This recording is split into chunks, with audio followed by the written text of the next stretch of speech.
ఎవరండి? Good morning సత్యం గారు, మేము సిటీ బ్యాంక్ నుంచి మాట్లాడుతున్నాం. చెప్పండమ్మా. Sir first I want to congratulate you sir.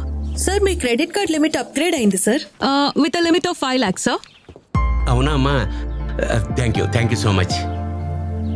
Sir ఇప్పుడు ఈ ప్రాసెస్ ని కంటిన్యూ చేయాలంటే కొన్ని స్టెప్స్ ఉంటాయి సార్. మీరు ఓకే అంటే కంటిన్యూ చేద్దాం సార్.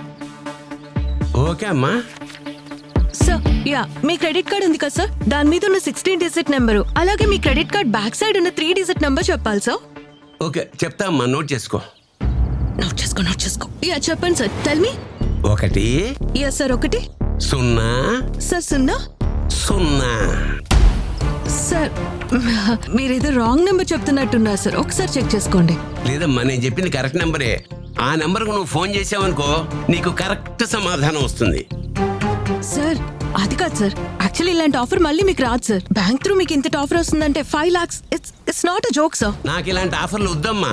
ఏం వేళాకోళంగా ఉందా? ఆడపిల్ల గొంతు మారిస్తే గుర్తుపట్టలే అనుకున్నావా? తోలు తీసేస్తాను ఎదవా. సత్యం ఇక్కడ ఏమనుకున్నావో అర్థమైందా? అమాయకులు కనపడితే చాలు.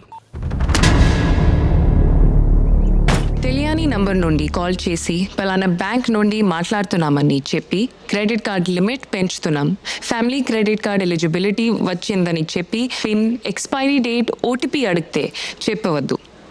ఏపీకే లింక్స్ పంపితే డౌన్లోడ్ చేయవద్దు. బై మిస్టేక్ మీరు లింక్స్ లేదా ఏపీకే ఫైల్ క్లిక్ చేస్తే వెంటనే ఫోన్ సెట్టింగ్స్లోకి వెళ్ళి కాల్ ఫార్వర్డ్ ఆప్షన్ని డిసేబుల్ చేయండి.